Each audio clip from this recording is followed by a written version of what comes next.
hꯧ라. Ayun, bumili ko ito. Reading life at tayo. 떨어지세. Tao hai mẹ tao. Hi, Hi ma'am. Ma'am ko ji saksaba hojage.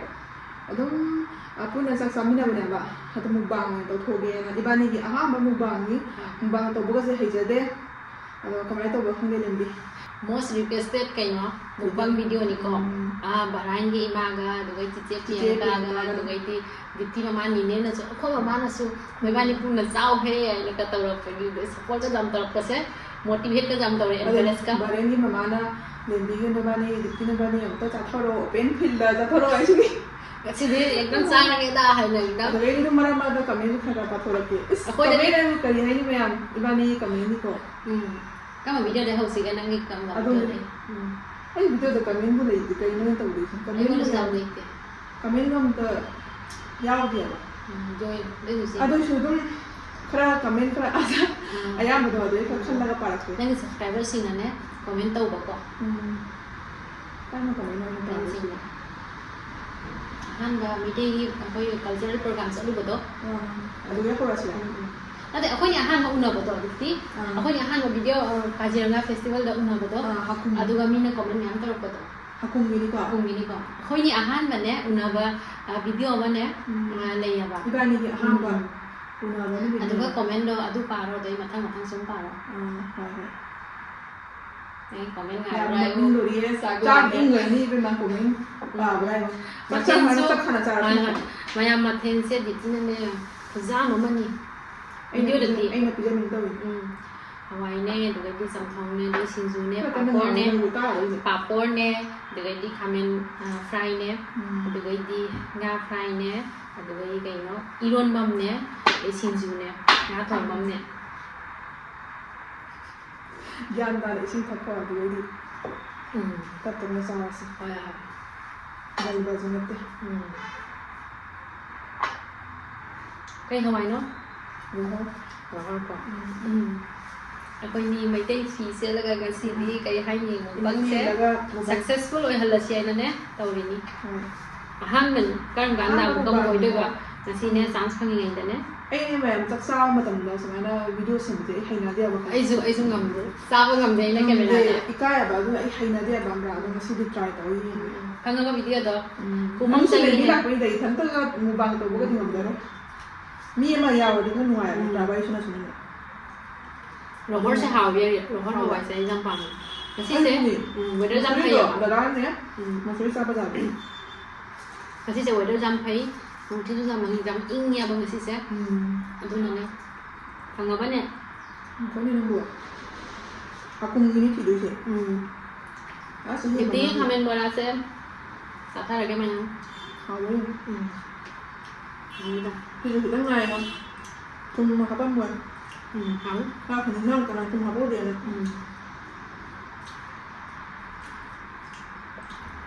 Wannya memang ni ni hai sih. Apa kau nak berapa? Dan. Ni video semua. Semi do ai na ne. Du matam du ga. Asamis ta video sema mi bai ha na ko. Already nang na hindi ka mite ka mix to ni ha. Ai na asamis mix asamis ta ni ba do bai du chung. Kani le ka so bai ni khara ne. Dah ni stop ni amat.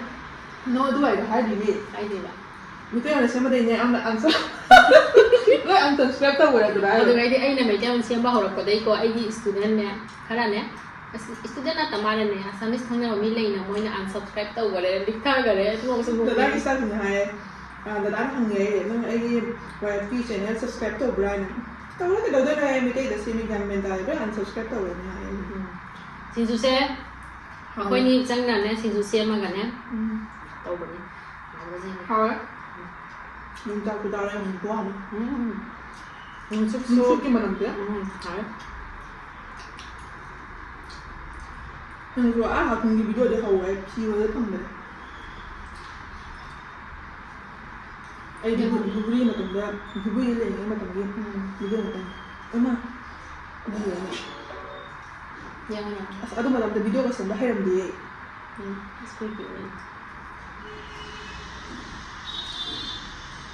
Video chỉ mà làm 하오리 그지 누저 하오리 된디 เอาละ 누저 그만 음식이네 오늘 나 보자 นี่เราจะหาว่า 홀리기만 만들어 더라 อืม 너희 홀리 시간에 ถ้าแต่คนอย่างอ่านดูหนูตัวกินนะ 네가 하고 제일 많이 스타디 네가 하고 제일 많이 เบมเล่ก็ไม่ได้แม้เลยไม่ได้ที่คอมเมนต์ไปไปหรอก 아시마 tamsi가 있잖아 또 hindi lang blog sa mama อันนั้นมายังคอมเมนต์ป่าวว่าเขาอะไรกันฮะจี 지금 뭐 하고 그래 นั่นดิที่นั่งในป่าใจเราได้ 바로 title चलिए हिंदी में देखो चलिए आज मिलवाते हूँ मेरी खास दोस्त से exploring Kaziranga एक्सप्लो with my friend สมัยก่อนน้องเด็กโตเป็นอย่างเมื่อก่อน อาหารแบบ อาหารบาง เราไปกินวิดีโอ เมื่อก่อน아도 미테이 생긴 미테이 하나 빨아이고 시스템이 너무 세 แม่ทำมาแม่จะลงไปลูกตั้งตลอด 미테이 야우도 많이 양 는 잘 빨아이고 nice to meet you after so long face smile आई हमारा happy faces देख के जल्दी मिलेंगे स्माइना लेंबी ना कमेंट करो तो อาหารแบบอังกฤษมีเนี่ยไปสิอังกฤษจะคอมเมนต์ตลอดเลย इसको कमेंट तो ना हाँ भाई ना हिंदी दस समय में ना को अदो मतलब ये ब्लॉग नी अदो ये कमेंट से बेमले ना वे ब्लॉग मैंने से बोल लंग मुझे हम नुआई नहीं है बोल लंग मुझे हम नुआई नहीं सिसाई का तो नुआई नहीं को बानी नमदी ना मोड़े เขาก็จะให้ปีเดียวกันเนี่ยคอยเนี่ยวนละงั้นกันในกลาสตัวก็สมัย aku yang mari mah tahu loh bedaw itu pun laga ada nmd na คอยจะได้จำปามันเนี่ยก็สมัยsana ituจำปามันสิ expose laga do mai sama gitu ngomong te panida mungkin nggak ada kok do ngomong dia apa paksa อันนั้นคอยนี่จะครั้งหน้าปฏิเนี่ยด้วยมามาได้ครั้งหน้าเราเนี่ยเราคอยจะเสียนะสมัยนั้นครั้งหน้าหันแล้วดูไว้ดีอาหารแบบดูไหมนะคุณนายนี่จะฮีโร่มาตุ้งแล้วก็จะฮีอามาเรานี่มาตุ้งแบบดูไว้คอยนี่วิดีโอสมัยเช้าเนี่ย nang suatu mungkin video sama gitu doa asam bisa masih apa ada video kayak nasi bu เส้นเนี่ยไอ้หน้าหาเลยปะ kami siukian mereka nih gitu ไม่ได้หรอ power deh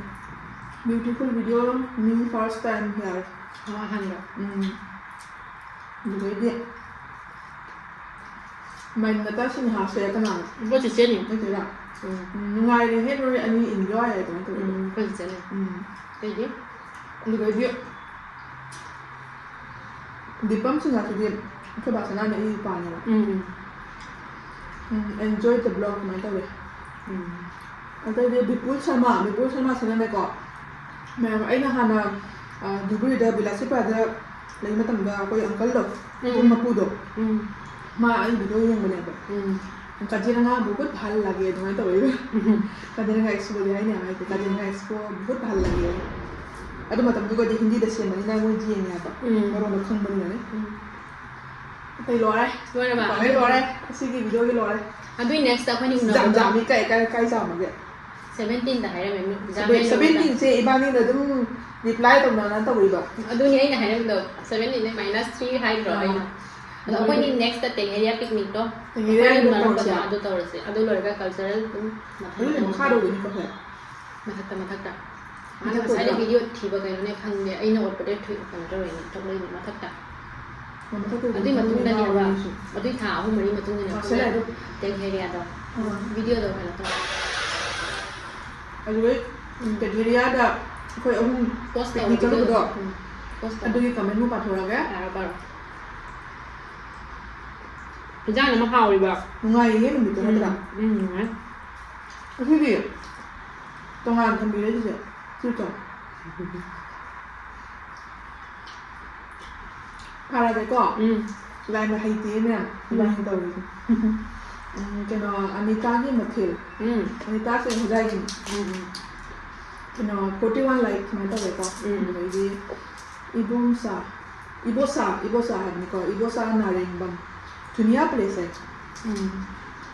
ไม่ได้เนี่ยภาษาไม่ได้ไม่ได้แบบ jadi chỉ bên đây thì kalau punya nama baik apa bên đây nào này mai sih kan lebih channel lebih yang ngai ni sis makan sup hajai ꯀꯥꯏꯒꯤꯅꯣ ꯁꯦꯕꯦꯝ ꯂꯩꯁꯦ ꯁꯦꯕꯦꯝ ꯂꯩꯁꯦ ꯁꯤꯖꯔꯤ ꯁꯤꯖꯔꯒꯤꯔꯣ ꯑꯩ ꯁꯤꯗ subscribe ꯂꯩꯕꯅꯤ ꯇꯧꯕꯤꯗ ꯋꯥꯛꯇꯤ ꯀꯝꯐꯔꯇꯤ ꯂꯩꯕ꯭ꯔꯣ ꯃꯆꯥ ꯃꯆꯥ ꯂꯥꯏꯔꯤꯛ ꯇꯝꯃꯦꯕ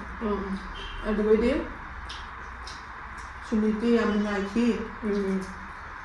이거 진짜 짜오르니? ꯑꯗꯨꯒꯩꯗꯤ ꯑꯁꯨꯝ ꯗꯗꯥꯅꯤ ꯃꯥꯗꯤ ꯄꯥꯔꯔꯣꯏꯒꯦ ꯀꯩ ꯂꯝꯒꯤꯅꯣ ꯆꯦꯅ ꯍꯥꯏꯔꯛꯑꯦꯕꯀꯣ ꯅꯤꯇꯥ ꯁꯂꯥꯝ ꯀꯩ ꯂꯝꯒꯤꯅꯣ ꯆꯦ ꯑꯩꯈꯣꯏꯗꯤ ꯒꯨꯋꯥꯍꯥꯇꯤꯒꯤꯅꯤ ꯏꯄꯥꯝꯅ ꯍꯖꯥꯏ ꯅꯪꯒꯤꯗꯣ ꯍꯥꯏꯗꯣꯛꯈꯣꯅ ꯑꯩꯅ ꯑꯩꯒꯤ ꯂꯨꯍꯣꯡꯉꯛꯄꯅ ꯒꯨꯋꯥꯍꯥꯇꯤꯗ ꯑꯗꯨꯗꯩꯗꯤ ꯏꯄꯥꯝꯅ ꯂꯪꯀꯥꯗ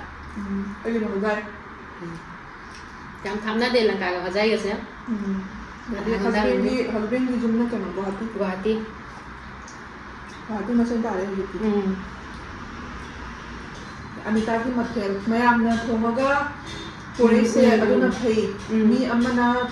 ꯊꯣꯡꯉꯒꯗꯤ ꯃꯇꯝ ꯀꯨꯏꯅ ꯆꯪꯕꯅꯤ ꯍꯥꯏꯕ ꯆꯨꯝꯃꯤ ꯆꯨꯝꯃꯤꯁꯦ ꯃꯌꯥꯝꯅ ꯊꯣꯡꯉꯒ ꯄꯨꯕꯅꯤꯅꯀꯣ ꯍꯥꯎꯁꯨ ꯍꯥꯎꯔꯝꯃꯦ ꯑꯩꯈꯣꯏ ꯑꯍꯨꯝꯅ ꯊꯣꯡꯉꯒ ꯄꯨꯕꯅꯦꯕ ꯐꯖꯅ ꯆꯥꯊꯔꯦ ꯑꯗꯨ ꯅꯨꯃꯤꯠꯇꯨꯁꯨ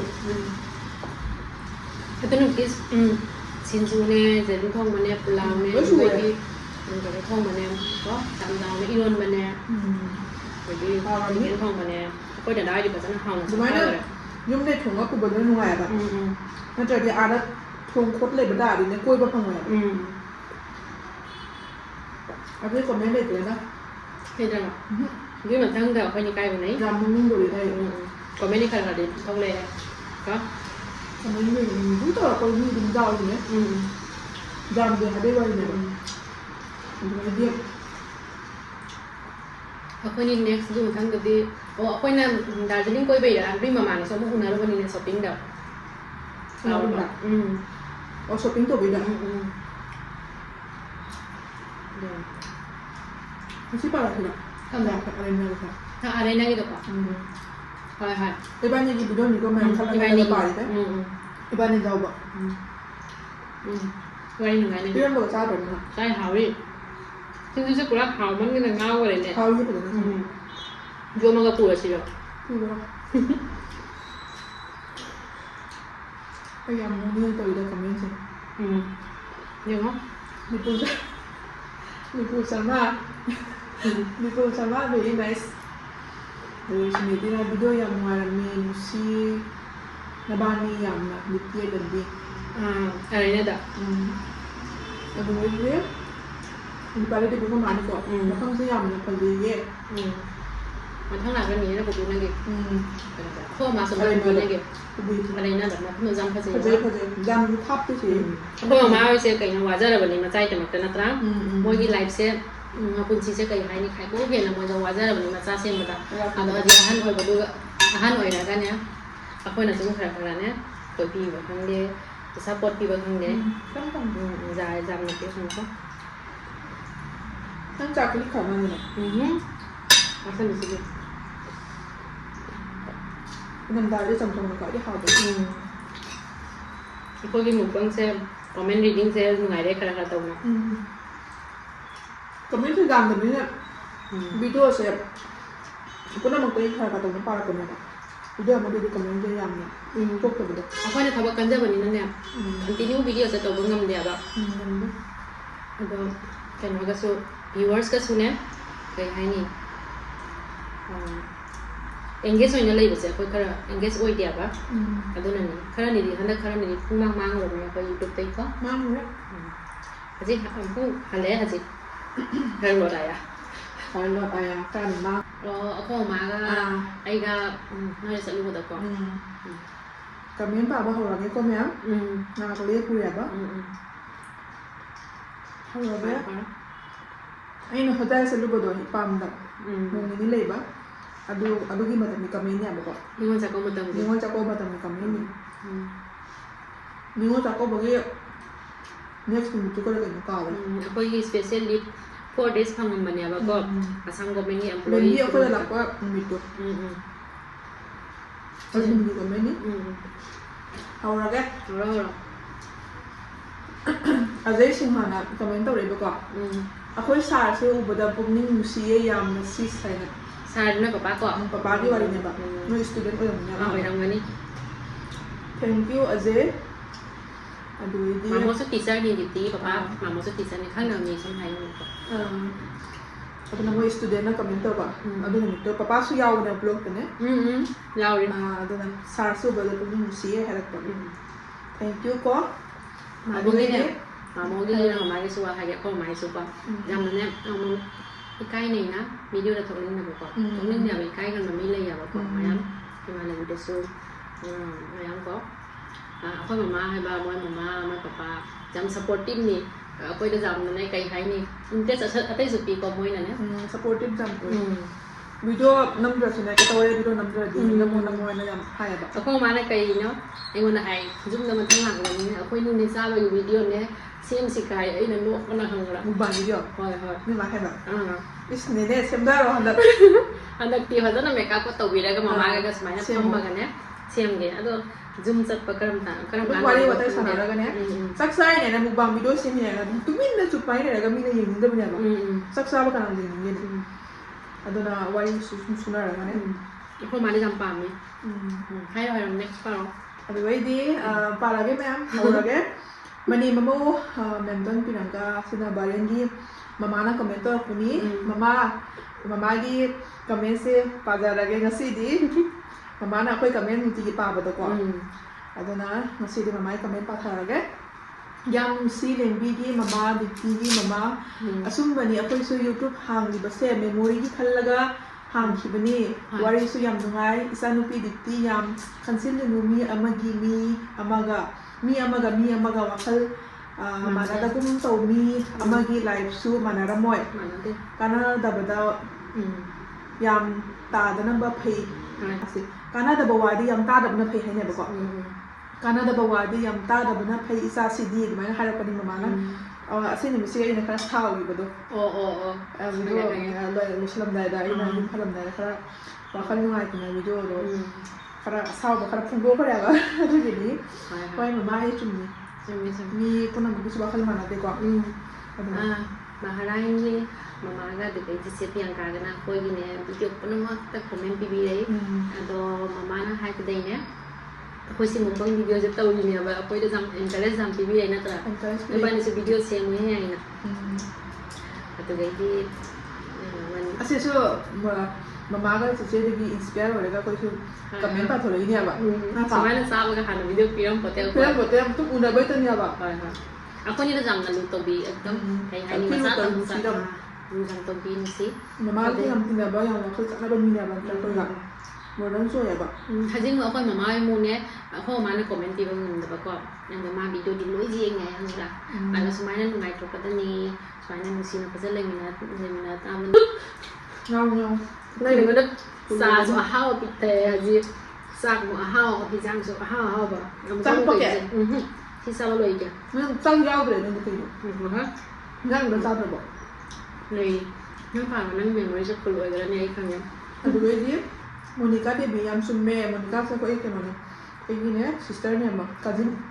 ꯀꯥꯖꯤꯟꯅꯦꯕ ꯅꯪꯅ ꯍꯥꯏꯔꯝꯃꯣ ꯀꯥꯖꯤꯟꯅꯤ ꯃꯌꯥꯝ ꯌꯥꯝ ꯆꯨꯝꯃꯦ ꯌꯥꯝ ꯌꯥꯅꯤꯡꯕ ꯋꯥꯐꯝꯅꯦꯅ ꯍꯥꯏꯔꯛꯄꯅꯦꯕ ꯑꯗꯨꯗꯩꯗꯤ ꯕꯤꯟ ꯂꯣꯡꯖꯝ ꯅꯥꯏꯁ ꯚꯤꯗꯤꯑꯣ ꯑꯩꯒꯤꯁꯨ ꯁꯕꯁꯀ꯭ꯔꯥꯏꯕꯔꯅꯤ ꯃꯥ ꯑꯟꯖꯨ ꯗꯦꯕꯤꯁꯤꯁꯨ ꯑꯩꯒꯤ ꯐ꯭ꯔꯦꯟꯅꯤ ꯂꯥꯁ ꯄꯥꯔꯠꯇ ꯍꯥꯏꯔꯤꯁꯤꯡꯗꯣ ꯇꯥꯕꯗ ꯄꯦꯜꯂꯦ ꯑꯗꯨꯃꯥꯏꯅ ꯍꯥꯏꯔꯛꯄꯩ ꯋꯥꯅꯦꯕ ꯑꯩꯁꯨ ꯄꯦꯜꯂꯦ ꯁꯦꯜꯐ ꯗꯤꯄꯦꯟꯗꯦꯟꯒꯤ ꯋꯥꯔꯤꯗꯣ ꯏꯟꯗꯤꯄꯦꯟꯗꯦꯟ ꯑꯣꯏꯒꯗꯅꯤ ꯍꯥꯏꯕꯗꯣ ꯅꯪ ꯀꯩ ꯍꯥꯏꯅꯤꯡꯉꯤ ꯂꯩꯕꯤ ꯁꯤ ꯃꯇꯥꯡꯗ ꯍꯤꯟꯖꯥꯡ ꯍꯪꯕꯅꯤꯅ ꯑꯝꯇ ꯉꯥꯏꯈꯣ ꯍꯥꯏꯌꯨ ꯀꯩ ꯍꯥꯏꯅꯤꯡꯉꯤ ꯍꯥꯏꯔꯣ ꯑꯩꯒꯤꯗꯤ ꯂꯤꯁ ꯑꯃ ꯂꯩ ꯑꯗꯣ ꯁꯨꯃꯥꯏꯅ ꯌꯥꯝꯅꯅꯦ ꯉꯥꯡꯂꯤꯕ ꯊꯕꯛ ꯇꯧ ꯍꯥꯏꯁꯤ ꯌꯥꯝꯅꯅꯦ ꯙꯨꯜ ꯆꯩꯕ ꯊꯕꯛ ꯀꯩꯁꯨꯅꯦ ꯙꯨꯜ ꯆꯩꯕ ꯍꯥꯏꯗꯤ ꯌꯥꯝꯅ ꯂꯥꯡꯉꯒꯅꯦ ꯋꯥ ꯆꯥꯎ ꯆꯥꯡ ꯉꯥꯡꯉꯒ ꯃꯣꯏꯅ ꯃꯨꯛꯕꯥꯡ ꯂꯥꯏꯕ ꯅꯣꯛꯄꯗ ꯂꯣꯏꯔꯦ ꯑꯩꯈꯣꯏꯁꯦ ꯑꯗꯣ ꯃꯌꯥꯝ ꯍꯥꯏꯗꯤ ꯑꯩꯒꯤ ꯊꯕꯛ ꯃꯐꯝꯁꯦ ꯃꯤꯅꯅꯦ ꯍꯥꯏꯗꯤ ꯁꯨꯃꯥꯏꯅ ꯍꯥꯏꯅꯩꯌꯦꯕꯀꯣ ꯑꯗꯨ ꯌꯥꯝ ꯊꯥꯞꯅ ꯇꯧꯗꯣꯏ ꯁꯔꯨꯛꯄꯨꯗꯤ ꯇꯧꯖꯔꯣꯏꯗ ꯀꯥꯏꯅ ꯑꯗꯣ ꯊꯕꯛ ꯃꯐꯝꯁꯦ ꯀꯩꯅꯣꯅꯦ ꯑꯩꯉꯣꯟꯗ ꯍꯦꯟꯅ ꯊꯥꯞꯄ ꯇꯧꯕꯁꯨ ꯃꯌꯥꯝ ꯌꯥꯎꯔꯤꯅꯤꯀꯣ ꯑꯩꯗꯤ ꯍꯥꯏꯔꯨꯔꯗꯤ ꯅꯛꯈ꯭ꯔꯄꯣꯠꯅꯦꯕ ꯃꯤ ꯀꯩꯅꯣ ꯏꯟꯗꯤꯌꯥꯒꯤ ꯋꯥꯡꯃꯗꯒ ꯂꯩꯔꯒ ꯃꯌꯥꯝ ꯇꯧꯔꯤꯁꯤꯗꯤ ꯃꯣꯏꯗꯤ ꯀꯃꯥꯏꯅ ꯇꯧꯔꯤꯅꯣꯗꯤ ꯍꯥꯏꯔꯨꯅꯦ ꯑꯗꯨꯅꯦ ꯃꯤ ꯄꯨꯝꯅꯃꯛꯀꯤ ꯊꯤꯡꯀꯤꯡꯁꯦ ꯃꯥꯟꯅꯗꯦꯕ ꯈꯪꯕ꯭ꯔꯥ ꯑꯩꯅ ꯍꯥꯏꯕꯗꯤ ꯅꯨꯄꯤ ꯈꯪꯗꯦ ꯅꯨꯄꯥ ꯈꯪꯗꯦ ꯁꯦꯜꯐ ꯗꯤꯄꯦꯟꯗꯦꯟ ꯍꯥꯏꯗꯤꯅꯦ ꯑꯩꯈꯣꯏ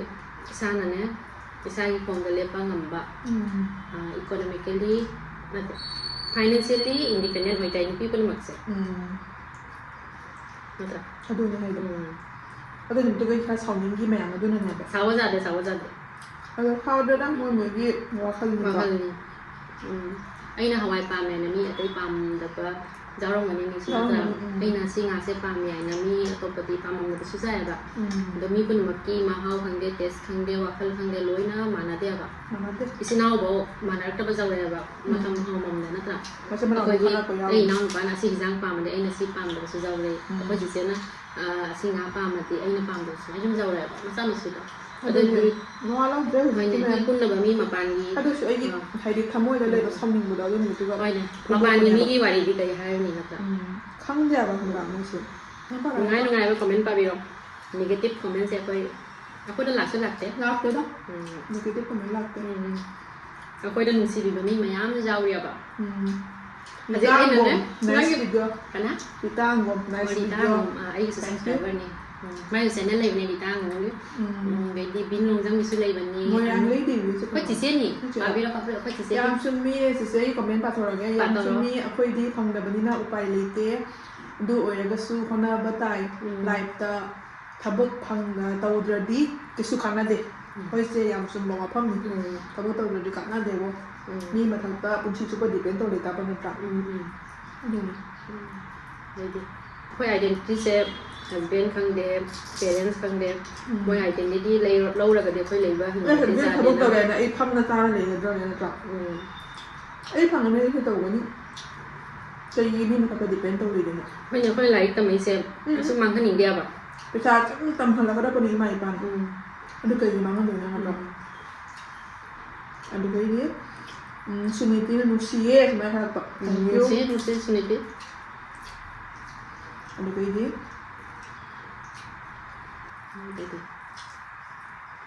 ꯑꯗꯩꯗꯤ ꯂꯦꯝꯕꯤꯒꯤꯅꯤ ꯑꯩꯈꯣꯏ ꯃꯃꯥ ꯍꯣꯏ ꯎꯅꯕꯁꯦ ꯅꯨꯡꯉꯥꯏꯔꯝꯃꯤ ꯃꯥꯃꯣꯒ ꯎꯅꯔꯦ ꯊꯦꯡꯛ ꯌꯨ ꯃꯥꯃꯣ ꯅꯦꯅꯦ ꯐꯣꯔ ꯗ ꯕ꯭ꯌꯨꯇꯤꯐꯨꯜ ꯒꯤꯐts ꯄꯥꯝꯃꯦ ꯒꯤꯐts ꯑꯅꯤꯃꯛ ꯁꯨꯃꯥꯏꯅ ꯑꯩꯉꯣꯟꯗ ꯒꯤꯐts ꯄꯤꯕꯤꯔꯛꯄꯒꯤ ꯑꯩꯒꯤ ꯚꯤꯗꯤꯑꯣꯗꯁꯨ ꯃꯌꯥꯝꯅ ꯆꯦꯡꯕꯤꯕ ꯌꯥꯏ ꯒꯤꯐts ꯀꯩ ꯄꯤꯔꯛꯏ ꯍꯥꯏꯅ ꯃꯥꯏꯕꯝ ꯃꯤꯡꯁꯦ ꯌꯥꯝ ꯐꯖꯕ ꯋꯥꯐꯝꯅꯤ ꯆꯨꯝꯃꯦ ꯑꯁꯤ ꯚꯤꯗꯤꯑꯣꯁꯤꯒ ꯃꯤ ꯄꯨꯝꯅꯃꯛꯅ ꯁꯞꯄꯣꯔꯠ ꯇꯧꯔꯤꯅꯤ ꯅꯦꯒꯦꯇꯤꯚ ꯀꯃꯦꯟ ꯑꯃꯠꯇ ꯄꯤꯔꯛꯇꯦꯕ ꯍꯥꯏꯗꯤ ꯑꯩꯅ ꯍꯥꯏꯔꯤꯕ ꯋꯥꯔꯤꯁꯤꯡꯗꯣ ꯂꯣꯏ ꯆꯨꯝꯃꯦꯕ ꯃꯤ ꯄꯨꯝꯅꯃꯛꯁꯨ ꯌꯥꯅꯤꯡꯉꯦ ꯍꯥꯏꯕꯗꯣ ꯑꯩꯁꯨ ꯁꯤ ꯀꯃꯦꯟ ꯃꯌꯥꯝꯁꯦ ꯄꯥꯔꯒ ꯈꯪꯒꯗꯕꯅꯦꯕ ꯅꯠꯇ꯭ꯔꯥ ꯃꯤ ꯄꯨꯝꯅꯃꯛ ꯌꯥꯅꯤꯡꯉꯦꯕ ꯑꯩꯅ ꯍꯥꯏꯔꯤꯁꯤꯡꯗꯣ ꯑꯆꯨꯝꯕꯅꯤ ꯑꯗꯨꯅꯤ ꯑꯇꯩꯗꯤ ꯌꯥꯎꯗ꯭ꯔ ꯃꯥꯜꯂꯦ ꯀꯩꯅꯣ ꯋꯥꯔꯤ ꯌꯥꯎꯗ꯭ꯔꯦ ꯁꯦꯕꯦꯝꯗꯒꯤ ꯂꯩꯀꯣ ꯍꯣꯏ ꯌꯥꯝ ꯆꯨꯝꯃꯦ ꯃꯤꯉꯣꯟꯗ ꯗꯤꯄꯦꯟ ꯇꯧꯕꯁꯦ ꯋꯥꯈ꯭ꯔ ꯄꯣꯠꯅꯤ ꯃꯅꯤꯁꯦ ꯆꯨꯝꯃꯤ ꯋꯥꯏ ꯃꯤꯉꯣꯟꯗ ꯗꯤꯄꯦꯟ ꯑꯣꯏꯕꯁꯦ ꯊꯕꯛ ꯇꯧꯗ꯭ꯔꯤ ꯃꯃꯥꯡꯗꯗꯤ ꯃꯤ ꯃꯊꯛꯇ ꯗꯤꯄꯦꯟ ꯑꯣꯏꯔꯝꯃꯤ ꯍꯧꯖꯤꯛꯇꯤ ꯑꯣꯏꯗ꯭ꯔꯦ ꯅꯨꯡꯉꯥꯏꯔꯕꯗꯤ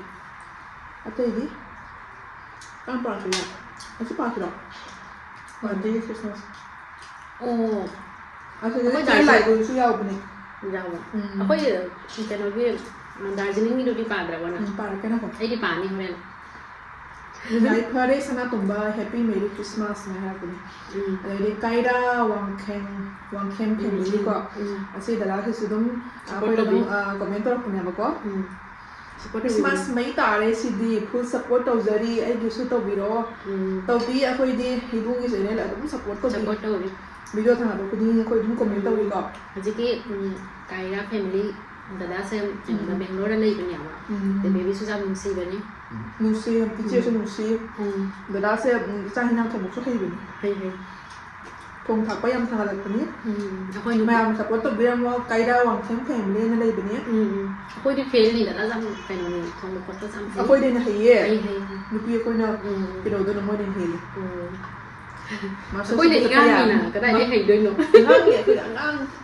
ꯃꯥꯁꯇꯔꯁꯤꯗ ꯆꯠꯄ ꯌꯥꯔꯅꯤ ꯗꯗꯥ ꯇ꯭ꯔꯥꯏ ꯇꯧꯕ ꯌꯥꯔꯦ ꯐꯥꯒꯤ ꯅꯠꯇꯦ ꯑꯁꯦꯡꯕꯩ ꯇ꯭ꯔꯥꯏ ꯇꯧꯗꯗ ꯗꯗꯥꯒꯤꯅꯦ ꯊꯣꯡꯕ ꯈꯣꯠꯄꯗꯣ ꯌꯥꯝ ꯍꯩꯒꯗꯕ ꯃꯥꯜꯂꯦꯕ ꯅꯠꯇ꯭ꯔꯥ ꯃꯊꯦꯜ ꯌꯥꯝ ꯇꯧꯔꯤ ꯃꯊꯦꯜꯒꯁꯨ ꯇꯧꯋꯤ ꯊꯣꯡ ꯊꯥꯛꯄ ꯌꯥꯝ ꯍꯩ ꯏꯅꯝꯃꯗꯣ ꯅꯨꯡꯉꯥꯏꯔꯝꯒꯅꯤꯀꯣ ꯍꯣꯏ ꯅꯨꯡꯉꯥꯏꯔꯝꯒꯅꯤ ꯑꯗꯨꯗꯩꯗꯤ ꯅꯨꯄꯥꯅꯅꯦ ꯊꯣꯡ ꯈꯣꯠꯄ ꯍꯩꯕꯁꯦ ꯃꯥꯏ ꯅꯨꯄꯤꯁꯦ ꯋꯥꯏꯐ ꯑꯣꯏꯕꯤꯁꯦ ꯂꯛꯀꯤ ꯅꯨꯄꯤ ꯑꯣꯏꯕꯤꯁꯦ ꯃꯔꯥꯏꯕꯛ ꯊꯝꯕꯥꯜ ꯁꯥꯠꯄ ꯍꯥꯏꯗꯣ ꯑꯣꯏꯔꯕꯅꯤ ꯑꯗꯩꯗꯤ ꯕꯔꯦꯟꯒꯤ ꯃꯃꯥꯅ ꯀꯃꯦꯟ ꯇꯧꯔꯛꯄ ꯍꯥꯏꯔꯣ ꯍꯦꯄꯤ ꯃꯦꯔꯤ ꯈ꯭ꯔꯤꯁꯃꯥꯁ ꯐꯖꯅ ꯑꯦꯟꯖꯣꯏ ꯇꯧꯔꯝꯂꯅꯤ ꯑꯩꯈꯣꯏꯁꯦ ꯊꯦꯡꯅꯗꯕꯁꯨ ꯀꯨꯏꯔꯦ ꯚꯤꯗꯤꯑꯣ ꯇꯣꯏꯅ ꯊꯥꯡꯒꯠꯅꯗ꯭ꯔꯦ ꯎꯝ ꯑꯗꯨꯅ ꯎꯅꯕꯁꯨ ꯐꯪꯗꯔꯦ ꯍꯥꯟꯅꯒꯤ ꯚꯤꯗꯤꯑꯣ ꯍꯟꯖꯤꯟ ꯍꯟꯖꯤꯟ ꯌꯦꯡ ꯂꯩꯔꯦ ꯊꯦꯡꯛ ꯌꯨ ꯃꯃꯥꯅ ꯑꯩꯈꯣꯏꯕꯨꯁꯨ ꯌꯥꯝ ꯅꯨꯡꯁꯤꯖꯕꯀꯣ ꯑꯩꯈꯣꯏ ꯚꯤꯗꯤꯑꯣ ꯄꯨꯝꯅꯃꯛꯇ ꯃꯃꯥꯅ ꯀꯃꯦꯟ ꯄꯤꯕꯤꯔꯛꯏ ꯌꯥꯝ ꯅꯨꯡꯁꯤ ꯆꯦ ꯄꯤꯔꯪꯀꯥ ꯃꯃꯥ ꯕꯦꯕꯤ ꯗꯦꯎꯔꯥ ꯅꯨꯡꯁꯤꯖꯥꯅꯤ ꯕꯦꯕꯤ ꯗꯦꯎꯔꯥꯒꯤ ꯍꯥꯏ ꯃꯌꯥꯝ ꯇꯧꯕꯗꯣ ꯍꯣꯏ ꯅꯨꯡꯁꯤ ꯌꯥꯝ ꯅꯨꯡꯁꯤꯕꯅꯤ ꯑꯗꯨꯗꯩꯗꯤ अनुगे दीप्ति वीडियो बहुत धुनिया किंतु एक बुझी न पालु आई फ्रेंड खना comment तोरिबने mana samisa Samina Marthi दो आई वीडियो सी मा बुझी पंगमद्रे वीडियो भी नुगाय अदो ज्ञान ताद्रे मरुंदो अदुइदी से लाई गुरुना मी खुयाम सिदी लोरी हे mi yang tinggi साथी तिल्ले से अदुनि मितुगा हाय कामा दे अस sise like wait sise sansan ni चंचन sise sansan yang phajabani Dubai दे लेबनी dubai दुबई da से सेनिल लेबा like guru lady kai no aina amado manipuri in dubai aina so channel do Chanu in Dubai नत्रो chanu in dubai ado mayamna support to biramu sise ki channel so koi ki channel so मसे दे ले पर मके सुनो पाथोरा बनी para para अदुइदी ako mali ni kami kutin ni loy he ko seng tin ma tong taw de mi gi manin mayam se ising chaw ba yi ma khon du mai taw re ising chaw ba mo khon du mai taw re decoration yam taw ri phajai bani phajai hai ba ko decoration ni taw ri asmi kutin du tar le he sanin lak he kutin na ma de mi na sa pa ke chang jaw de dang du ko ni ai mutan ji ta sang ni ga nang hawai jam haw ri na ta ma na du re se video se loy ko ade ke paru ka cái cái gì sini je sa ba ge paru sa nang paru sa ji ai wa sabi ro se ka mo kon thon na video mình nuôi đi cười nó có cái bài này có đó có tiền sẽ mình như cái sami sẽ nhầm bớt sẽ mình cũng như là sami mình cái xin sẽ nhầm mình xí ayam bớt số gì nhỉ để quy nên xí nấu mình cũng đã là cô là cái ấy hay là mình nuôi gì nữa hay ha nhầm bớt sẽ mình cũng như kalau aku mình cũng là cái nhầm là số itu na hay cái này video là số ubah phang này aku di sana nhầm aku mau cái này ấy số một số tuổi ada di Anita Singha mana hangai ba ko lembi se yam phajai ai khang oi mare ko man ai na di thapta de ko bây giờ cái nó mà xí tao rồiนี่ก็ไม่ดูhoi neมันนี่เนี่ย 20 hours ago mana sa ko hoi ne ไอ้ข้างละข้างเดียวเนี่ยเขาจะต้องมาข้างเนี่ย Anita Singha thank you lembi jam phajai ka hai bi gare ne เอาไปที่ภาษาก็ให้เรียกดิ đó để năng ngôn được mấy hai xử lý nào ภาษาบันภาษาบัน Anita cái mặt thiel mang được số cái nó số cây cái xe cầu cái à ý xe xe là số cái nó tao đấy red xe đi xe nói ở hôm yam phải dây xuống thì là sẽ cái ada itu gua apa yang mình nhìn tàu đâu phải hôm nào vì là cái xem ra cái mình bay đi này mà mình nè giờ với cái tạc là nè bắt đầu là Anita cái mặt thiel xe là số mặt thiel xe lối hào mi gift số phải dây hào mi phải dây số phải dây gift đấy thì nhìn nè số Ipali di bin nina ada mana so. Dan bigi comedy sina first star sumi. Ai so nok pada loy nungai kare noi ahum se sumai na enjoy ta una nungai na lay ko hoi ni ne akoi ahum se pajana nungai na pajana tina lay doi mi. Ai de di Rita angom Rita so comment ro pani mai video so nungai thangat pani. Yam musie asum na nongma kai no. nông phá đốt hay bảo nông phá đốt phun bao phòng bật xe ngày bên này ngày bỏ ngày rồi thì anh này comment đâu mà sẽ đi pa cái đó nè sẽ đi pa rồi sẽ pa không được mà mang cái pa bài này mà mang nhiều mau ima tụi cái chị sẽ kia cái này cái comment đâu có youtuber ngặt tập phun bật xe ngày nông cái đi tụi mẹ xem mà đi mà youtuber tập phun bật xe sản品ngoài akhoi di mafam sida Manipuri family ahum di fully adugo YouTube ta akhoi di yaw ba kya pam da bani na ne nungai na pun ba kaya da video learning la su lo ba phang dare yang nungai te hoi na umam le ne mi ne video da pam ko ding la hoi ne aduna isa sing pun ba se thawai ta na yang la ga nungai je akhoi si mama gi video je la jang nungai je wari so yam nungai ta da nungsi bani na adong iraga leningi hoi mama akoi na so comment se email ta leningi akoi na so mama di comment sang na tau di akoi sang tau di hoi Suniti ꯃꯔꯛ ꯋꯥꯔꯤ ꯁꯥꯟꯅꯕꯒꯤ ꯃꯑꯣꯡꯗꯀꯣ ꯍꯣꯏ ꯍꯣꯏ ꯋꯥꯔꯤ ꯐꯖꯅ ꯅꯛꯅꯒ ꯂꯩꯅꯕ ꯑꯗꯨꯃꯥꯏꯅ ꯀꯣ ꯑꯩꯈꯣꯏ ꯋꯥꯔꯤ ꯁꯥꯟꯅꯩ ꯁꯨꯅꯤꯇꯤꯅ ꯑꯃꯨꯛ ꯀꯃꯦꯟ ꯇꯧꯔꯦ ꯅꯨꯃꯤꯠꯇꯣ ꯌꯥꯝ ꯅꯨꯡꯉꯥꯏꯈꯤ ꯃꯊꯪꯗ ꯑꯃꯨꯛ ꯌꯥꯡꯅ ꯑꯃꯨꯛ ꯄꯨꯟꯁꯤ ꯍꯣꯏ ꯗꯤꯞꯇꯤ ꯂꯦꯝꯕꯤ ꯅꯣꯏꯕꯥꯅꯤ ꯂꯥꯛꯀꯝꯕꯗꯣ ꯑꯩꯁꯨ ꯌꯥꯝ ꯍꯔꯥꯎꯔꯤ ꯔꯤꯜꯁ ꯁꯦꯝꯕꯒ ꯄꯦꯜꯍꯧꯗꯔꯦ ꯕꯣꯔꯥꯒꯤ ꯃꯍꯥꯎꯗꯣ ꯍꯣꯏ ꯍꯣꯏ ꯔꯤꯜꯁ ꯄꯨꯔꯥ ꯑꯩꯈꯣꯏ ꯆꯥꯊꯔꯒ ꯑꯩꯈꯣꯏ ꯖꯒꯣꯏ ꯁꯥꯕꯤꯗ ꯃꯥꯅ ꯍꯩꯇꯕ ꯑꯩꯈꯣꯏ ꯇꯥꯛꯄꯤꯔꯤꯕ ꯆꯤꯡꯉ ꯇꯥꯛꯄꯤꯔꯤꯅꯤ ꯃꯉꯣꯟꯗ ꯑꯁ ꯃꯣꯅꯤꯀꯥ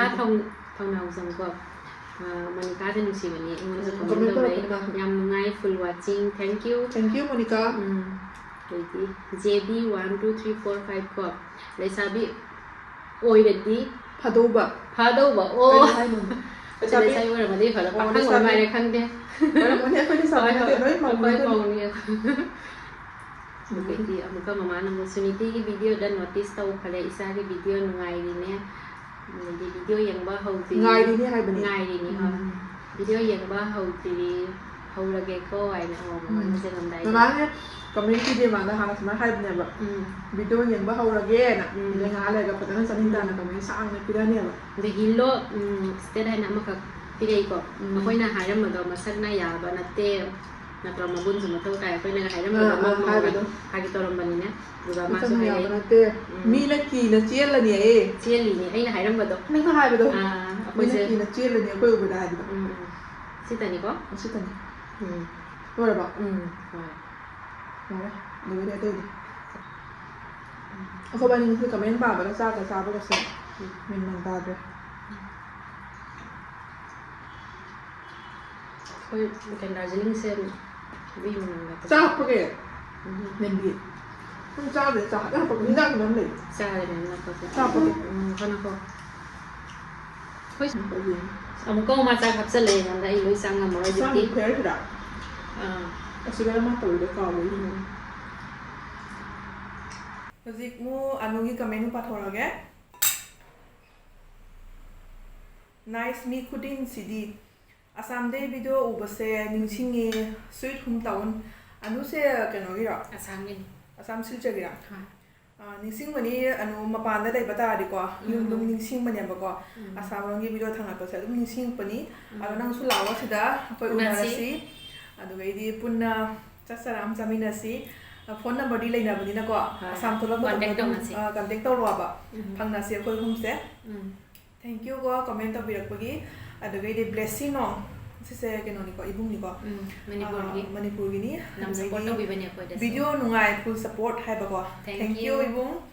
ꯑꯩꯈꯣꯏ ꯚꯤꯗꯤꯑꯣꯕꯨ ꯅꯨꯡꯉꯥꯏ ꯍꯥꯏꯕꯤꯔꯛꯄꯒꯤ ꯁꯞꯄꯣꯔꯠ ꯇꯧꯕꯤꯕꯒꯤ ꯑꯗꯨꯒꯩꯗꯤ ꯀꯩꯔꯥ ꯋꯥꯡꯈꯦꯝ ꯐꯦꯃꯤꯂꯤꯀꯣ ꯏꯕꯨꯡꯅ ꯀꯃꯦꯟ ꯇꯧꯔꯛꯄꯅꯤ ꯃꯦꯂꯥ ꯙꯃꯥ ꯆꯥꯎꯅ ꯇꯧꯔꯦ ꯍꯥꯏꯕ ꯆꯥꯎꯔꯦ ꯁꯥꯊꯤ ꯆꯥꯎꯔꯦ ꯕꯨꯛ ꯐꯦꯌꯔꯁꯦ ꯑꯁꯥꯝꯒꯤ ꯕꯨꯛ ꯐꯦꯌꯔꯁꯦ ꯀꯩ ꯍꯥꯏꯅꯤ ꯑꯆꯧꯕ ꯃꯦꯂꯥꯅꯤ ꯀꯨꯝꯚ ꯃꯦꯂꯥ ꯑꯣꯏꯇꯥꯔꯦ ꯀꯨꯝꯚ ꯃꯦꯂꯥ ꯑꯗꯨꯃꯥꯏꯅ ꯆꯥꯎꯔꯤ ꯐꯖꯅ ꯆꯥꯎꯔꯤ ꯍꯣꯏ ꯑꯗꯨꯒꯩꯗꯤ ꯃꯣꯅꯤꯀꯥ ꯊꯧꯅꯥꯎꯖꯝ ꯌꯦꯡꯕ ꯌꯥꯝ ꯅꯨꯡꯉꯥꯏ 7 ꯂꯥꯏꯛ ꯊꯦꯡꯛ ꯌꯨ ꯃꯣꯅꯤꯀꯥ ꯃꯣꯅꯤꯀꯥꯁꯨ ꯅꯨꯡꯁꯤꯕꯅꯤ ꯃꯣꯅꯤꯀꯥꯁꯨ ꯅꯨꯡꯁꯤ ꯑꯗꯨꯝ ꯇꯠꯇꯅ ꯀꯣꯃꯦꯟ ꯇꯧꯔꯛꯑꯦꯕ ꯊꯦꯡꯛ ꯌꯨ ꯀꯣ ꯑꯗꯨꯒꯩꯗꯤ ꯕꯤꯟ ꯂꯣꯡꯖꯝ ꯂꯣꯡꯖꯝꯁꯨ ꯀꯣꯃꯦꯟ ꯇꯧꯕꯤꯔꯛꯄꯅꯤ ꯚꯤꯗꯤꯑꯣ ꯌꯦꯡꯕ ꯌꯥꯝ ꯅꯨꯡꯉꯥꯏ ꯊꯦꯡꯛ ꯌꯨ ꯕꯤꯟ ꯂꯣꯡꯖꯝ ꯅꯪꯅ ꯚꯤꯗꯤꯑꯣ ꯌꯦꯡꯕ ꯌꯥꯝ ꯅꯨꯡꯉꯥꯏ ꯍꯥꯏꯕꯤꯔꯛꯄꯁꯦ ꯑꯗꯨꯒꯩꯗꯤ ꯂꯥꯁꯇ ꯃꯃꯥꯏ ꯀꯃꯦꯟ ꯄꯥꯊꯣꯔꯛꯑꯒꯦꯀꯣ ꯕꯔꯦꯟꯒꯤ ꯃꯃꯥꯏ ꯀꯃꯦꯟ ꯄꯥꯊꯣꯔꯛꯑꯒꯦ ꯑꯗꯨꯒ ꯚꯤꯗꯤꯑꯣꯁꯦ ꯂꯣꯏꯁꯤꯟꯅꯕ ꯇꯧꯔꯒꯦ ꯏꯆꯥꯒꯤ ꯕꯨꯛ ꯐꯤꯌꯔꯒꯤ ꯚꯤꯗꯤꯑꯣꯁꯦ ꯊꯥꯡꯒꯠꯄ ꯅꯨꯃꯤꯠꯇꯨꯗ ꯑꯗꯨꯝ ꯌꯦꯡꯕ ꯂꯣꯏꯈ꯭ꯔꯕꯅꯤ ꯑꯗꯨꯕꯨ ꯅꯣꯏ ꯆꯦꯒꯤ ꯑꯣꯐ ꯂꯩꯔꯤꯉꯩꯗ ꯚꯤꯗꯤꯑꯣ ꯈꯔ ꯁꯦꯝꯍꯧꯅꯕ ꯍꯣꯠꯅꯕꯒ ꯀꯣꯏꯕ ꯈꯔ ꯃꯌꯥꯝꯒ ꯆꯠꯂꯨꯕꯒ ꯀꯃꯦꯟ ꯃꯆꯥ ꯑꯝꯇ ꯄꯤꯒꯦ ꯈꯟꯅ ꯊꯦꯡꯗꯣꯛꯈ꯭ꯔꯦ ꯃꯃꯥꯒꯤ ꯃꯐꯝꯗꯤ ꯑꯗꯨ ꯈꯛꯂꯒ ꯊꯝꯕꯤꯌꯨ ꯀꯅꯥꯝꯇ ꯃꯦꯟꯁꯤꯟꯕ ꯌꯥꯔꯣꯏ ꯍꯣꯏ ꯃꯃꯥ ꯆꯨꯝꯃꯤ ꯃꯃꯥꯒꯤ ꯃꯐꯝ ꯀꯅꯥꯝꯇ ꯃꯦꯟꯁꯤꯟꯕ ꯌꯥꯔꯣꯏ ꯇꯟꯖꯥ ꯆꯥꯕꯗ ꯃꯃꯥꯁꯦ ꯕꯨꯛ ꯐꯤꯌꯔꯒꯨꯝꯕꯗ ꯂꯥꯏꯔꯤꯛ ꯑꯃ ꯗꯣꯅꯦꯠ ꯇꯧꯒꯦ ꯈꯜꯂꯒ ꯊꯝꯕ ꯂꯥꯏꯔꯤꯛ ꯑꯃꯗꯤ ꯊꯝꯂꯤ ꯇꯟꯖꯥ ꯆꯥꯕ ꯉꯥꯏꯔꯒꯦ ꯍꯥꯏꯕ ꯊꯦꯡꯛ ꯌꯨ ꯃꯃꯥ ꯃꯃꯥꯅ ꯁꯨꯃꯥꯏꯅ ꯗꯣꯅꯦꯠ ꯇꯧꯅꯦꯅ ꯈꯜꯂꯤꯕꯁꯦ ꯌꯥꯝ ꯑꯐꯕ ꯋꯥꯈꯜꯅꯦꯕꯀꯣ ꯑꯗꯣ ꯃꯃꯥ ꯗꯣꯅꯦꯠ ꯇꯧꯕꯤꯔꯣ ꯑꯩꯈꯣꯏꯁꯨ ꯄꯥꯔꯒꯦ ꯑꯩꯈꯣꯏꯁꯨ ꯏꯃꯥ ꯃꯇꯥꯡ ꯆꯥꯕꯗ ꯗꯣꯅꯦꯠ ꯇꯧꯕꯤꯔꯣ ꯃꯃꯥꯒꯤ ꯀꯃꯦꯟꯁꯦ ꯁꯥꯊꯤ ꯁꯥꯡꯉꯤ ꯃꯃꯥꯅ ꯄ꯭ꯔꯦꯒ꯭ꯔꯥꯐꯅꯤ ꯏꯔꯩꯁꯦ ꯃꯃꯥꯅ ꯑꯩꯈꯣꯏꯕꯨ ꯅꯨꯡꯁꯤꯕꯤꯕꯒꯤ ꯊꯦꯡꯛ ꯌꯨ ꯃꯃꯥ ꯊꯥꯒꯠꯆꯔꯤ ꯃꯇꯝ ꯄꯨꯝꯕꯗ ꯑꯩꯈꯣꯏ ꯑꯗꯨꯝ ꯁꯞꯄꯣꯔꯠ ꯇꯧꯅ ꯂꯩꯒꯅꯤ ꯃꯃꯥ ꯆꯤꯆꯦ ꯑꯩꯈꯣꯏꯗꯁꯨ ꯁꯞꯄꯣꯔꯠ ꯑꯗꯨꯝ ꯇꯧꯖꯕꯅꯤ ꯃꯃꯥꯒ ꯆꯤꯆꯦꯒꯤ ꯃꯣꯏꯒꯤ ꯆꯦꯅꯦꯜꯗ ꯂꯦꯝꯕꯤꯒ ꯗꯤꯞꯇꯤꯒꯁꯦ ꯐꯦꯃꯁ ꯑꯣꯏꯔꯕꯅꯤ ꯅꯍꯥꯟ ꯀꯃꯦꯟ ꯄꯥꯊꯣꯔꯛꯄꯗ ꯑꯁ ꯅꯣꯛꯄꯅ ꯁꯤꯔꯝꯕꯅꯦ ꯏꯕꯥꯅꯤ ꯈꯤꯇꯪ ꯃꯨꯟꯅꯕꯦ ꯃꯇꯥꯡꯗ ꯃꯨꯟꯅꯁꯤ ꯁꯅꯥꯒꯤ ꯀꯩꯅꯣ ꯁꯥꯅꯤ ꯍꯥꯏꯕꯗꯣ ꯌꯥꯝ ꯅꯣꯛꯈ꯭ꯔꯦ ꯇꯧꯅ ꯊꯦꯡꯛ ꯌꯨ ꯃꯃꯥ ꯑꯗꯨꯗꯩꯗꯤ ꯃꯃꯥꯒꯤ ꯀꯃꯦꯟꯁꯤꯅ ꯂꯣꯏꯁꯤꯜꯂꯁꯦ ꯍꯥꯏꯔꯣ ꯂꯣꯏꯁꯤꯜꯂꯁꯤ ꯑꯇꯩꯗꯤ ꯌꯥꯎꯗ꯭ꯔꯦ ꯆꯥꯛꯁꯨ ꯆꯥꯕ ꯂꯣꯏꯁꯤꯜꯂꯦ ꯆꯥꯛꯁꯨ ꯆꯥꯕ ꯆꯥꯛꯁꯨ ꯂꯣꯏꯁꯤꯜꯂꯦ ꯍꯥꯎꯁꯨ ꯍꯥꯎꯈꯔꯦ ꯉꯁꯤꯁꯦ ꯑꯩꯁꯦ ꯆꯠꯄ ꯃꯇꯝꯁꯨ ꯌꯧꯔꯦꯕꯀꯣ ꯃꯌꯥꯝ ꯌꯥꯝ ꯀꯨꯏꯅ ꯕꯥꯏ ꯇꯧꯔꯁꯤꯔ ꯕꯥꯏ ꯇꯧꯔꯁꯤ ꯅꯪ ꯂꯣꯏꯁꯤꯜꯂꯒꯦ ꯍꯥꯏꯔꯣ ꯃꯌꯥꯝ ꯀꯃꯦꯟ ꯄꯥꯕꯁꯦ ꯃꯇꯥꯡꯁꯤꯗ ꯂꯣꯏꯁꯤꯟꯖꯔꯒꯦ ꯍꯣꯔꯦꯟ ꯃꯨꯛ ꯂꯦꯝꯕꯤꯒꯤ ꯆꯦꯅꯦꯜꯗ ꯑꯃꯨꯛ ꯁꯤꯡꯖꯨ ꯆꯥꯔꯒ ꯑꯃꯨꯛ ꯀꯃꯦꯟ ꯄꯥꯊꯣꯔꯛꯇꯣꯏꯅꯦꯕꯀꯣ ꯑꯗꯨꯅ ꯃꯥꯒꯤ ꯀꯃꯦꯟ ꯑꯣꯏꯗꯣꯏꯅꯤ ꯃꯥꯒꯤ ꯚꯤꯗꯤꯑꯣꯗ ꯂꯥꯛꯄ ꯀꯃꯦꯟꯁꯤꯡꯗꯣ ꯑꯗꯨꯅ ꯑꯁꯤꯒꯤ ꯆꯥꯛ ꯆꯥꯕꯁꯤꯅ ꯑꯩꯒꯤ ꯀꯃꯦꯟꯅꯦꯕꯀꯣ ꯀꯃꯦꯟꯗꯤ ꯌꯥꯝꯗꯕꯅꯤꯅ ꯃꯌꯥꯝ ꯑꯗꯨꯝ ꯚꯤꯗꯤꯑꯣ ꯈꯔꯗꯩ ꯑꯗꯨꯝ ꯑꯃꯃꯝꯗꯩ ꯇꯧꯔꯒ ꯀꯃꯦꯟꯁꯦ ꯄꯨꯟꯁꯤꯜꯂꯒ ꯄꯥꯕꯅꯦꯕ ꯑꯗꯣ ꯃꯌꯥꯝ ꯑꯗꯨꯝ ꯁꯞꯄꯣꯔꯠ ꯇꯧꯕꯤꯌꯨ ꯂꯦꯝꯕꯤꯒꯤ ꯆꯦꯅꯦꯜꯗ ꯁꯞꯄꯣꯔꯠ ꯇꯧꯕꯤꯌꯨ ꯑꯩꯒꯤꯁꯨ ꯁꯞꯄꯣꯔꯠ ꯇꯧꯕꯤꯌꯨ ꯑꯩꯈꯣꯏꯕꯅꯤꯃꯛꯀꯤ ꯁꯞꯄꯣꯔꯠ ꯇꯧꯕꯤꯌꯨ ꯑꯁꯤ ꯍꯥꯏꯔꯒ ꯑꯩ ꯂꯣꯏꯁꯤꯟꯖꯔꯒꯦ ꯃꯌꯥꯝ ꯚꯤꯗꯤꯑꯣꯁꯦ ꯌꯥꯝꯅ ꯁꯥꯡꯉꯝꯕꯅꯦꯕ ꯑꯗꯨꯅ ꯅꯦꯛꯁꯇ ꯑꯃꯨꯛ ꯀꯔꯤ ꯚꯤꯗꯤꯑꯣ ꯂꯥꯛꯄ ꯈꯣꯠꯄꯗꯣ ꯑꯗꯨꯝ ꯉꯥꯏꯃꯤꯟꯅꯔꯁꯤ ꯉꯁꯤꯒꯤꯗꯤ ꯃꯇꯥꯡꯁꯤꯗ ꯂꯣꯏꯁꯤꯟꯖꯔꯒꯦ ꯕꯥꯏ ꯕꯥꯏ ꯉꯁꯤꯒꯤꯗꯃꯛꯇ ꯕꯥꯏ ꯕꯥꯏ